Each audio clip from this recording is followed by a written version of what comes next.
gabadhani waxay gashay masquul si ay u qubaysato kadib waxay dareentay xanuun xagga caloosha ah waxay u yeertay hooyadeed markii hooyadii ay soo gaartay waxay aragtay arrin lama filaana gabadhan magaceedu waa Imalay xilli kamid ah nolosheeda ayay dareentay inuu kordhay miisaanka jirkeeda balse arrinkaasi muhiimad gaar ah maysan siinin masquusha ayay gashay si ay u soo qubaysato waxa ay dareentay xanuun aad u daran kaas oo sababay inay awoodi weyso inay lugaheeda ku istaagto nasiib wanaag moobilkeeda ayaa agteeda yaalay waxa ay Imalay si degdeg ah u wacday hooyadeed hooyadu mashquul ayay ahayd mana dareemin moobilkeeda dhacaya cabaar kadib ay hooyadii fiirisay moobilkeeda waxayna ku aragtay dhowr jeer in la soo wacay taleefankeeda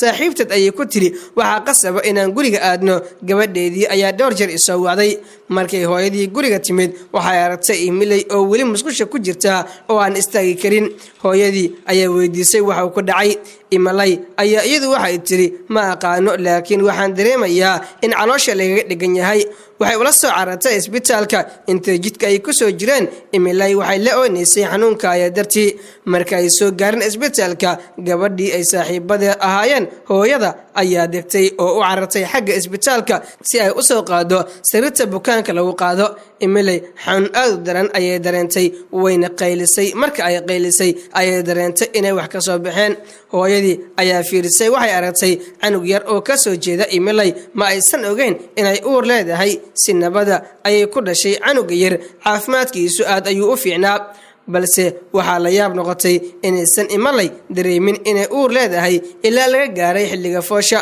waa awoodda Ilaahay wax walbana uu awoodo daawade la wadaag qisadan asxaabtaada si dadka kale ay kaga faa'iideystaan haddii aad nagu cusub tahay fadlan subscribe sar channelkeena Rijaal Janna si aad ula socoto dhammaan muuqaalada aynu soo gelino wixii aaraa iyo fikra waxaad nagu reebi kartaan qaybta hoose ee comment